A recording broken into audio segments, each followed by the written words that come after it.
Yang keenam, ya ini sering diterangkan oleh para dai ini. Yang keenam ini. Yang keenam itu namanya secara bahasa Arab, nama maksiatnya itu riswah. Apa riswah itu? Suap, sogok. Yang nyogok disebutnya roshi. Yang menerima sogokan disebutnya murtashi. Dan saya bacakan hadisnya di kitab Mu'jam al-Awsat. Imam At-Tabrani menyampaikan hadisnya di nomor 2026.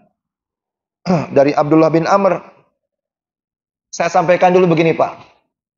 Salah satu ciri, salah satu indikasi, salah satu petunjuk bahwa sebuah maksiat itu sangat berat adalah ketika Rasulullah menyebutkan bahwa maksiat itu bukan dosa. Maksiat ini dibenci Allah. Maksiat ini mengundang azab, gitu kan, macam-macam kan statement Rasul kalau menjelaskan maksiat itu. Kadang-kadang Rasul mengatakan, aku benci maksiat ini. Bahwa ini haram, gitu. Kadang-kadang Rasul bilang, ini dilaknat Allah. Ya. Kadang-kadang Rasul bilang lagi, ini adalah membuat rontok pahala kalian. Macam-macam ancaman Rasul. Salah satu indikasi sebuah maksiat itu sangat berat adalah kalau maksiat ini di hadis tersebut, di sabda atau firman Allah, langsung divonis neraka, Pak. Sudah nggak disebut dosa lagi, nggak disebut maksiat lagi, nggak disebut dibenci Allah lagi. Sudah langsung vonisnya neraka. Itu tandanya maksiat berat itu. Dan suap itu hadisnya kayak gitu. Salah satu maksiat yang langsung divonis neraka adalah suap. Rasulullah bersabda, ar-rashi wal murtashi finar. Yang ngasih suap, yang terima suap, dua-duanya neraka. Udah langsung divonis neraka aja tuh Pak. Ini tandanya maksiat berat ini. Lebih gawat lagi Pak, lebih malapetaka lagi.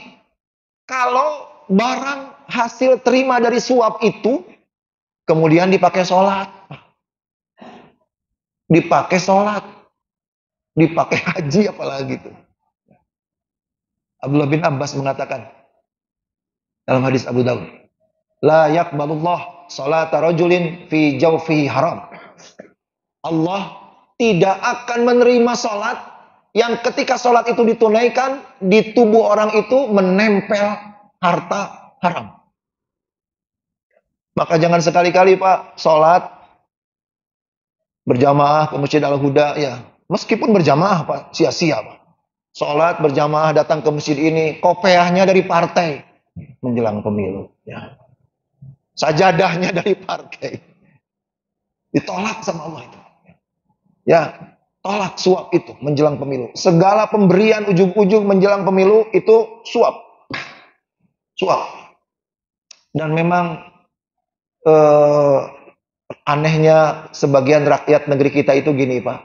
Ketika ada pejabat korupsi, biasanya langsung dicaci maki, dihujat gitu kan. Dengan luar biasa. Keluarlah hujatan-hujatan dari mulut kita kepada orang korupsi itu. Padahal yang membuat dia korupsi adalah besarnya biaya ketika dia nyalon dalam pemilu. Salah satu yang membuat biaya besar adalah bagi-bagi kepada masyarakat.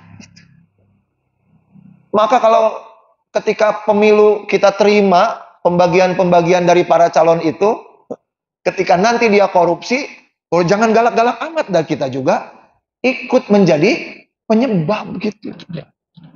Ya, untuk menghentikan korupsinya para pejabat di negeri kita adalah mulailah dengan menolak pemberian dari para calon eksekutif dan legislatif ketika pemilu. Suap. Nah, suap ini kalau dilakukan, Pak, berpotensi mendorong si penyuap itu melakukan maksiat jauh lebih berat. Ya, suap kalau dilakuin, ya, akan berpotensi mendorong si penyuap itu melakukan dosa yang lebih berat. Yaitu apa? Menarik kembali pemberiannya, itu dosa berat itu, Pak. Ya. Kata Rasulullah, sebuah hadis sahih pernah saya baca, saya lupa riwayatnya, kalau nggak salah Tirmidzi nih. Al-a'id fi hibbati. Orang yang Menarik kembali pemberian, Pak. Saking tercelanya, saking najisnya nih kelakuan nih, Pak. Rasul mengatakan orang yang menarik kembali pemberian seperti seekor anjing yang muntah, kemudian muntahannya dimakan lagi. Saking najisnya tuh kelakuan, Pak, sampai Rasul mengilustrasikan seperti itu. Anjingnya saja udah najis, jilatannya harus dicuci 3 kali kan. Belum lagi muntah anjing ini kan. Muntahan tuh jangankan muntahan anjing, muntahan kita tuh jijik kan. Yang ketiganya, muntahannya dimakan lagi itu. Tiga hal yang najis itu sudah. Seperti anjing muntah, muntahnya dimakan lagi. Saking jijiknya, saking najisnya tuh kelakuan. Dan yang berpeluang menarik lagi pemberian, yang paling sering kita saksikan kasusnya adalah para penyuap ketika pemilu itu, Pak. Ya. Kita lihat di pemilu-pemilu sebelumnya ya, calon itu ngasih karpet ke masjid. Ternyata di daerah itu dia kalah, ditarik lagi karpetnya. Batanya, semennya ditarik lagi. Itu orang oleh Rasul sudah disetarakan dengan anjing. Anjing muntah yang menjilat kembali muntahnya. Hadirin yang dirahmati Allah. Dan memang berat, Pak, ya, memberantas suap menyuap menjelang pemilu itu. Kenapa berat? Salah satu yang menyebabkan berat itu adalah masyarakatnya, jutaan orang di negeri kita masih di bawah garis kemiskinan. Itu masalah.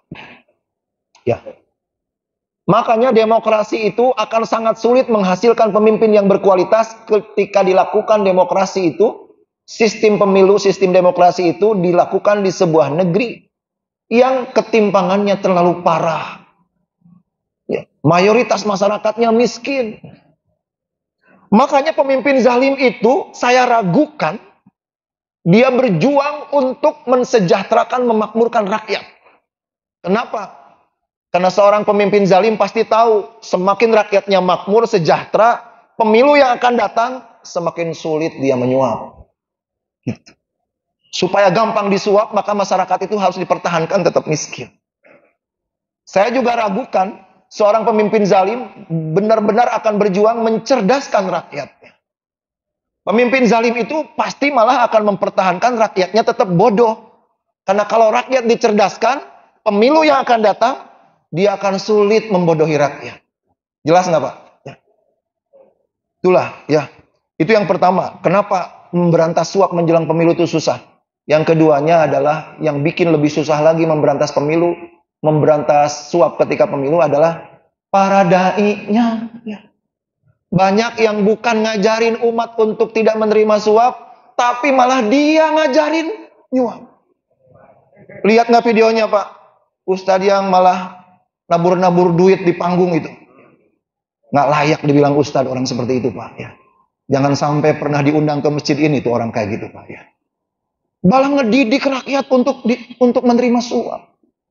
Dan dia mendidik rakyat untuk bohong juga. Dia bilang bukan suap, ini mah sedekah. Segala pemberian menjelang pemilu itu suap. Tolak. Itu yang keenam, Pak. Riswah. Suap menyuap.